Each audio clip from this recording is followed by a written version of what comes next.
Hey, welcome back, folks, to Max Nafe Horsemanship. And in spite of the fact that it's actually quite a bit warmer out today, there's a bit of a breeze, so occasionally it's not real nice. Oh well.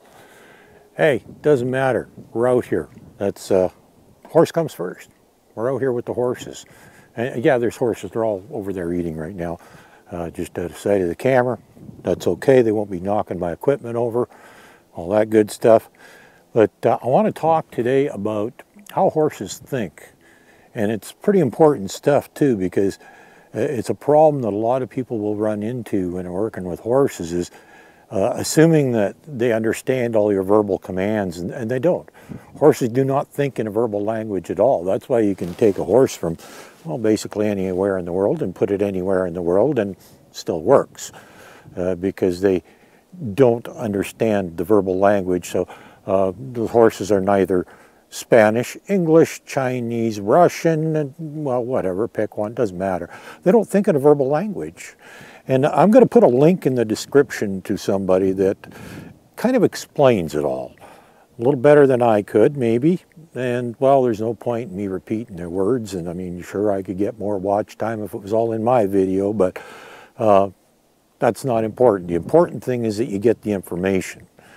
And so I'm going to put a link in the description to a video by the name of Temple Grandin. Now, for those of you that don't know who Temple Grandin is, well, some of you might know, some of you might not. Maybe you've heard the name but don't really know much about her. So I'll briefly describe who she is and what she's all about. She is, her formal title is Dr. Temple Grandin. She is a professor at the Colorado State University, a brilliant woman. I think her specialty is animal behavior, and, well, she also happens to be autistic, which really gives her an advantage over a lot of people, because there was actually a movie out about her early life, young elementary and high school and college years kind of thing, and it described, well, the title of the movie was, well, it was based on a book that she had written. It was called Thinking in Pictures, which she didn't know. Everybody didn't do that early on, but she's what would be referred to as a high-functioning autistic, and partly thankful to the support that she got from her mother and a few other people around her. Well, she got all kinds of support that she needed, and that made her one of the premier people in her field. And one of the things she's best known for is actually the design of cattle handling facilities, whether it's feedlots, slaughter plants, whatever. And there was actually a point where I got a little bit of flack because of the fact that I thought she was pretty special woman, pretty smart. And a lot of people thought that I was pro-slaughter because of that. And a lot of people actually didn't like her because of that at the time, because she had actually been asked to design a slaughter facility for horses. Now, I am not pro-slaughter when it comes to horses, but if the inevitable ever happened that a horse ended up having to go to slaughter for some reason, I would want it to be in a facility she designed, because her goal is to make it as stress-free and their life as happy right up to the very quick end. So I don't see a downside. A lot of people seem to think she's pro-slaughter. No, she's not pro-slaughter. In fact, she's quite fond of horses, and it's simply what she's good at, and just wanting to make the lives a little better of some cattle, well, it's not really a bad thing, I don't think. And, well, because she thinks in pictures, she can relate to animals, because almost all animals think in pictures. So that gives her a leg up, and a lot of the things that she talks about in her lectures, worth listening to, even though it's not specifically about horses, although she does talk a bit about horses too. It's just animals in general, and like I said, her specialty is cattle handling facilities, but the needs of the different animals is actually not a lot different. What she has to say, like I said, I could repeat it all, but not going to bother. I'm just going to give you the link to the video, and you can go listen to what she has to say, because this is a very well-educated person. She's a professor at a university. She's not just some hick with an opinion, if you know what I mean. But it's very important that you understand this stuff, because horses don't think like you do. And a lot of people run into trouble because they're trying to get the horse to do things based on verbal commands, thinking that they understand. Why doesn't that horse do what I want? Well, it's because it doesn't understand. It has no idea.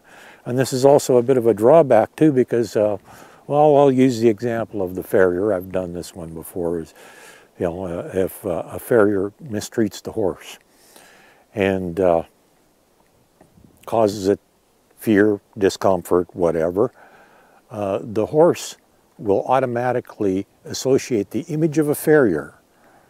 And they do have a slightly unique appearance. They usually have the bib chaps that they use, and they have their tools and the hoof stand and all this stuff. And if the horse sees that image coming towards them, they're automatically going to connect that image with fear and discomfort if somebody ever didn't treat them right. And immediately they see another farrier, even if that person is a good guy or girl, the horse is going to automatically connect that image with the emotion, and poof, you got a problem on your hands. And so it's very important you understand these things, because it's not just one individual that they're going to necessarily think of as being the bad guy. They might think of anybody carrying tools in their hand is going to be the bad guy, because, well, they smacked them with the rasp or something maybe. I don't know. So very important that you get this message and understand it. Is horses don't think in verbal language. And that's why it's very important that in building a relationship with your horse, that it associates its image of you with being treated good. And if you want to build a relationship with your horse, you got to treat it good.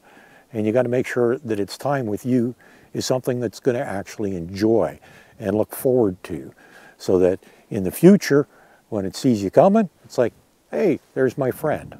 There's somebody that makes me feel good.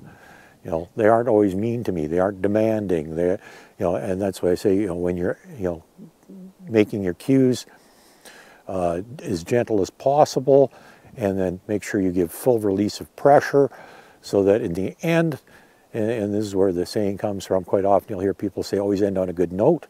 That is very important, because that is what the horse connects to the image of you, is the ending. The last thing that it remembers from you is how you made it feel. And that's got to do with how they think. And you're going to hear some meowing in the background in a minute, because here comes the cat that always meows. Silly little thing. But very important that you understand this stuff. You know, I'm not trying to be a, you know, a know-it-all professional horse whisperer or any of that kind of stuff. I'm just trying to help you out here and help you to understand the things that took me years to learn. And they're actually, a lot of them are really simple things, but it just, because they're so, don't make sense to most humans, well, it can, if you're left to your own devices, take you quite a while to learn them. And so I'm providing my videos for the, basically, to help you out, make things go a little quicker for you, help you learn these things and understand them, because many of them I've, you know, early on in my time with horses, I found it very difficult to get information. Some people had no idea why they were doing what they were doing. The ones that actually knew didn't really want to share information. Finding people that even knew what they were doing in the first place, well, that was difficult too. So, you know, I just realized that, you know what, there's a need for this stuff, that, you know, and it's not just the how-tos, the demos and the techniques and methods, that stuff. There's, if you look on YouTube, you can find those videos. They're out there. And some of them are actually pretty good, although the individuals that are promoting them aren't so good in my opinion, but I'm not going to mention names because that's not what I'm into. I just want to share with you what I do know, is that you can have the best methods and techniques in the world, which they're important too, but you got to understand how things work. What does that horse think? How does that horse think? And how is what you're doing affecting the horse's thinking or behavior? So anyhow, that kind of summarizes today's video. It's all about how horses think. They do not think in a verbal language. Learning to pay attention to body language, both your own and the horse's, because your body language is being read by the horse. They are far more sensitive and perceptive than you could possibly imagine. Don't ask me how it works. Don't know that anybody really understands that stuff fully. But believe me, they don't miss a thing, and they can read you like a book. So your own body language is very important, and being able to read the horse's body language is very important, because they're not going to tell you in English what's going on, what they're thinking, feeling, or anything else. Just doesn't work that way, because they don't think in a verbal language. They think in pictures. That's what you need to understand. Have a good day.